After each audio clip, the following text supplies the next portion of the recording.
So MS symptoms can be very unpredictable.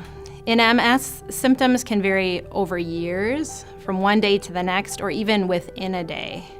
So for instance, on one day, a person might have relatively low pain and fatigue, and the next day, their pain and fatigue could be quite high. Now, this unpredictability can be very frustrating, and not knowing when you're going to have good days or bad days can make it really hard to plan your life. So although variable, people with MS do tend to notice patterns in their symptoms. They may notice times of the day when their symptoms are better or worse. So for instance, even if it's sort of hard to get going in the morning, people tend to report that their symptoms are better early in the day and then build and get worse as the day goes on. This is especially true for fatigue. People might also notice patterns in terms of their symptoms being better or worse following certain activities. For example, a visit to the grocery store might predictably produce more pain and fatigue, whereas an episode of meditation might predictably produce feelings of relaxation and rejuvenation. What we often find in people with MS is that when they feel good, they tend to overdo things.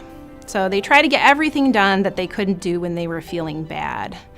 The problem with overdoing things is that can often produce a spike or a peak in symptoms.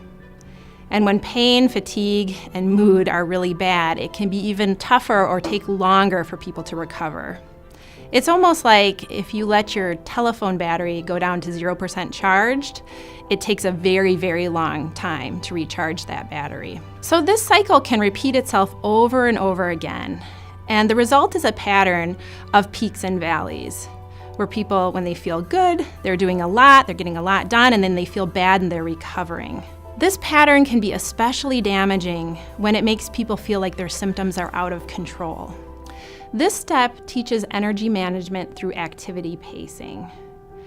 Now, pacing can take a couple of different forms. You might pace in terms of planning your day, trying to balance out activities that drain energy. So things like going to work, taking care of other people, completing tasks around the home, with activities that are restoring. So that might be things like meditation, resting, or enjoying pleasant activities. When people learn pacing skills, it tends to reduce those peaks and valleys. It keeps symptoms at a more manageable level. But maybe more importantly, when people pace and learn to manage their energy, they can maintain a more consistent level of activity and productivity.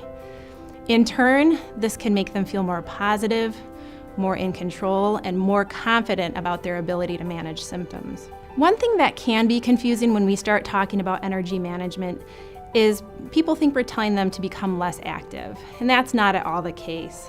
Just like the rest of the population, people with MS tend to not get enough physical activity, and we're not meeting the minimum guidelines for physical activity. And there are real negative consequences in terms of health for not being active enough, so we don't want to give that message. In contrast, energy management and pacing are really about two things. It's about paying attention to how your symptoms relate to activity, and then planning your activities to maximize your ability to lead a full life. In that way, managing your energy is very crucial to managing all of your MS symptoms.